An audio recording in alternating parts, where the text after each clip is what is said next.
Hello, ninth class. How are you? I hope you all would be fine and good. And today's weather is also good. So, today we will start our chapter where we left in our last class.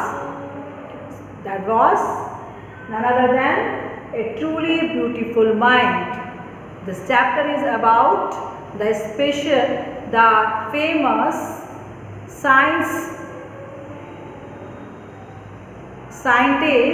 that is none other than Einstein, Albert Einstein.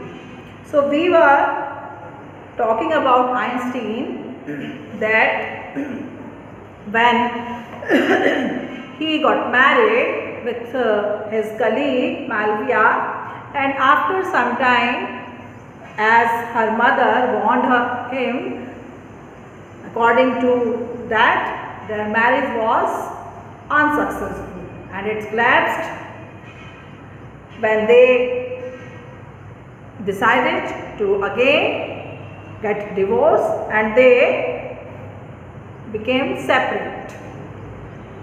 Because that time Malvia, who was also intellectual like him, like Albert Einstein, so after some time when she was living at home and she gave birth to two sons, that time she realized that she was wasting her talent, and her ambitions was compelling her to again join her career. So that's why they lost their marriage and decided to get divorced.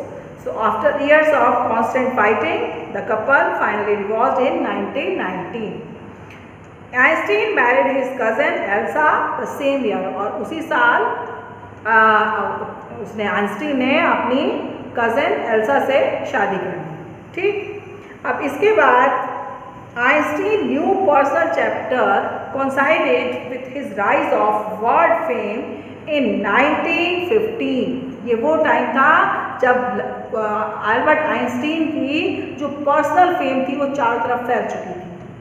जो उसने, आपको याद होगा कि जो उसने अपनी discovery दी थी, इन्वेंशन दी थी किस पर, रिलेटिविटी पर, वो चारों तरफ सब जगह जो है उसकी तारीफ होने लगी. उसकी वजह से साइंस में एक रिवॉल्यूशन आ गया था. वो इतनी बड़ी सक्सेस थी साइंस के लिए. सो इस तरह से उन्होंने चारों तरफ उनकी बातें होने लगी अल्बर्ट आइंस्टीन की, चाहे वो प्रेस है, चाहे वो साइंटिस्ट हैं, चाहे वो पॉलिटिशियंस हैं. Everybody was talking about Albert Einstein's invention. So then he had published his general theory of relativity which provided a new interpretation of gravity. उसने ग्रेविटी को एक नई जो है वो धारणा दी थी. और an eclipse of the sun in 1990 brought proof that it was accurate. उनकी जो सन के बारे में जो उनकी जो इन्वेंशन थी कि एन एक्लिप्स जानते हैं ना किसको बोलते हैं, ग्रहण को. तो वो जो ग्रहण था सूरज का, कि वो प्रूफ हो गया था कि हाँ ये बिल्कुल सही है. Einstein had correctly calculated in advance the extent to which the light from fixed stars would be deflected through the sun's gravitational field. कि उन्होंने ये पूरी एक्यूरेट कैलकुलेशन करके बताया था कि कैसे जो है सन की जो रोशनी है वो थ्रू स्टार्स कैसे पहुंचती है नीचे तक, कहाँ तक, जहाँ पर की ग्रेविटेशन लगती है, यानी पृथ्वी पर. The newspaper proclaimed his work as a scientific revolution. हर तरफ प्रेस में, न्यूज़पेपर में उनकी तारीफ लिखी जा रही थी अल्बर्ट आइंस्टीन की, और उसे जो है रिनॉन्ड फिगर बना दिया गया था. Everybody was talking. हर कोई, जब न्यूज़ में कोई चीज़ आती है तो सबके लिए वो कॉमन हो जाती है, सब जानने लगते हैं. तो इस तरह से सब अल्बर्ट आइंस्टीन की बातें हो रही थी. और आइंस्टीन रिसीव्ड, उसी का नतीजा था कि Albert Einstein received his Nobel prize for physics in 1921. So that was the very important year for him. He was showered with honors and invitations from all over the world and lauded by the press. Famous, हर तरफ पूरे world में उसको invitation मिल रहे थे कि आप आइए हमारे यहाँ जो है लेक्चर के लिए, हमारे यहाँ इसके इनॉग्रेशन के लिए, ये सब के लिए। और चारों तरफ उसको जो ऑनर्स था, जो प्राइजेस थे वो मिल रहे थे। प्रेस हर टाइम उसी के बारे में तारीफ लिखे जा रहा था। When the Nazis came to power in Germany, अब जर्मनी की हम बात कर रहे हैं, तो उस टाइम नाजिस जो थे वो जब पावर में आ गए इन 1933, आइंस्टीन एमिग्रेटेड। उस समय जो आइंस्टीन था वो जर्मनी को छोड़ के यूनाइटेड स्टेट शिफ्ट हो गए थे। 5 years later, the discovery of nuclear fission in Berlin had American physicists in an uproar। और उस समय चारों तरफ किसकी बात हो रही थी? जो अमेरिकन फिजिसिस्ट थी उनकी बातें हो रही थी, वो बहुत बातें कर रहे थे। उसके 5 साल बाद न्यूक्लियर फिशन आ चुका था। न्यूक्लियर जानते हैं, न्यूक्लियर पावर जिससे कि एटम बम बनाए गए थे। तो many of them had fled from fascism just as Einstein had, and now they were afraid the Nazis could build and use an atom bomb। वो सब लोग डर के रहते थे कि नाजिस कभी ना कभी, जो जर्मनी के लोग हैं, वो एटम बम बना लेंगे। उन्हें हमेशा ये डर रहता था कि जो नाजिस पावर में है जर्मनी में, वो ये बना लेंगे।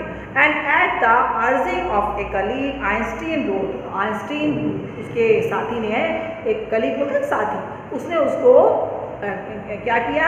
उसने उसको अर्ज करना, मतलब मनाना, किसी चीज़ के लिए करने के लिए मना लेना, उसको बोलते हैं अर्ज, है ना। तो at the urging of colleague, Einstein wrote a letter to जो उस टाइम के अमेरिकन प्रेसिडेंट थे फ्रैंकलिन डी रॉजवेल्ट, उन्हें उसने एक लेटर लिखा ऑन 2 अगस्त इन 1939। क्या लिखा?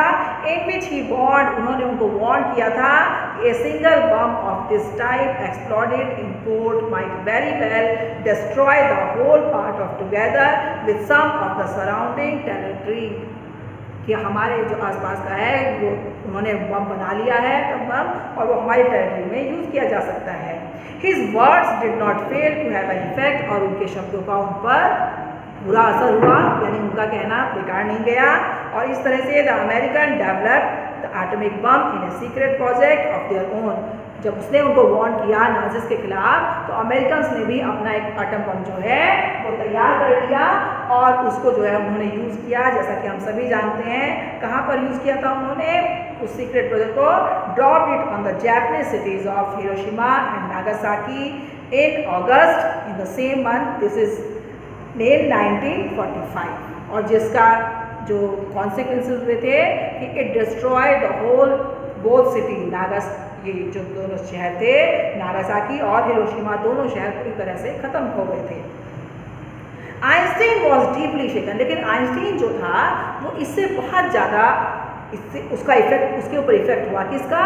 ये जो एटम बम जो है वो फेंके गए थे, यूज़ किए गए थे तो डिस्ट्रॉय करने के लिए, क्योंकि वो चाहता था कि हमें अपनी स्किल को, अपनी इन्वेंशंस को, अपनी साइंस को मैनकाइंड के बेटरमेंट के लिए यूज़ किए जाने चाहिए, ना कि उसके डिस्ट्रक्शन के लिए। तो इसलिए उनको पैसिफिक भी माना जाता है, यानी शांति फैलाने वाला, वो एक पैसिफिक थे। और यहाँ पर आगे वो इतने ज़्यादा इससे प्रभावित हुए कि उसके बाद उनकी जो पहचान थी, he was known as a politician rather than a scientist, क्योंकि वो इसी फील्ड में लगातार काम कर रहे थे। और this time he wrote a public missive to the United Nation. Missive बोलते हैं एक लेंदी लेटर, और जो लेंदी भी हो, ऑफिशियल हो लगे। ऐसे ही नहीं कि जो आप कोई लेटर लिखेंगे किसी को, अपने फ्रेंड को, तो वो मिसिव कहा जाएगा। No, a letter that is lengthy and official. Official उसमें जो लिखा जाता है उसको बोलते हैं मिसिव। तो उन्होंने ये लेटर लिखा यूनाइटेड नेशन को।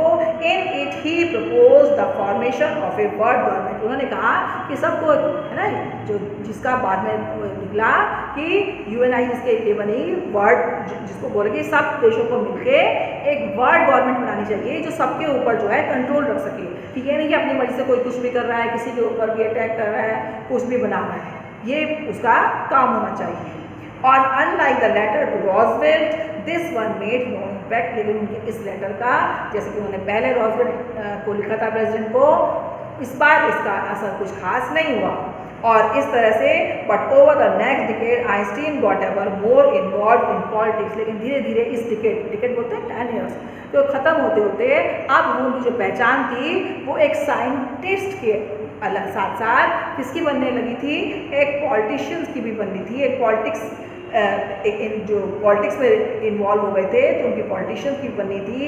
कैसे politician, agitated for an end to the arms build up and using his popularity to campaign for peace and democracy, कि हमें जो है सब कंट्री मैन को तैयार करना चाहिए किसके लिए, कि वो लोग जो हैं मानव जाति के संहार के काम में ना लगे बल्कि काहे में लगे, उसकी डेवलपमेंट में लगे। हमें सब लोगों को ऐसा काम करना चाहिए। और इस तरह से उनकी जो पॉपुलरिटी थी, ऐसा ही एक कैंपेन किसका और कैसा कैंपेन चलाने के नाम पे जाने लगी कि पीस एंड डेमोक्रेसी, सब जगह लोकतंत्र हो, सब जगह शांति हो। और इस तरह से when Einstein died in 1955 at the age of 76, he was celebrated as a visionary and world citizen as much as scientist genius।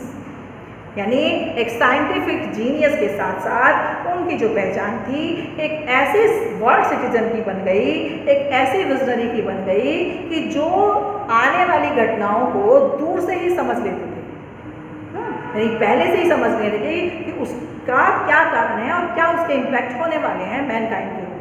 ऐसी घटनाओं को जो पहले से ही समझता है उसको बोलते हैं विजनरी। यानी a person who can think about the future in an original and intelligent way, यानी आने वाली घटनाओं को बुद्धिमत्ता के साथ हम पहले से ही जज कर लें कि उसका आगे आने वाले टाइम में क्या होने वाला है। तो अगर हम पहले से ही कल्पना कर लेंगे या अनुमान लगा लेंगे कि आने वाले टाइम में क्या होने लगा, तो डेफिनेटली हम उसके रोकथाम के, उसके बचने के जो है वो भी हम उपाय कर सकते हैं ना। तो इस तरह से उनकी एक पहचान बन गई और उनको जो है इसी तरह से सेलिब्रेट किया जाने लगा ऑल ओवर द वर्ल्ड। तो this is the chapter about the famous scientist of science Albert Einstein, who was not only famous for his invention but also famous for his visionary, for his peace and democracy love। उसके लिए भी उनकी जो है तारीफ की जाती थी, उनका नाम है, आप सब उनके बारे में हम पढ़ रहे हैं आज उनके बारे में। उनकी जो रिलेटिविटी की जो थ्योरी दी थी उसके बारे में आपने साइंस में पढ़ा है, आगे भी आप पढ़ेंगे। And again in 11th class there is a chapter about this again of Albert Einstein in which also his childhood, school में चाइल्डहुड कैसा था उसके बारे में, ठीक। सो this chapter is today complete. Now write down the question answer I sent you, and last class and in this class write down all in your notebooks and send me your notebooks, the roll number I am giving you in every class. So every day you will send at least 5 students your notebooks, the latest work you have done in your notebooks. So thank you and have a nice day.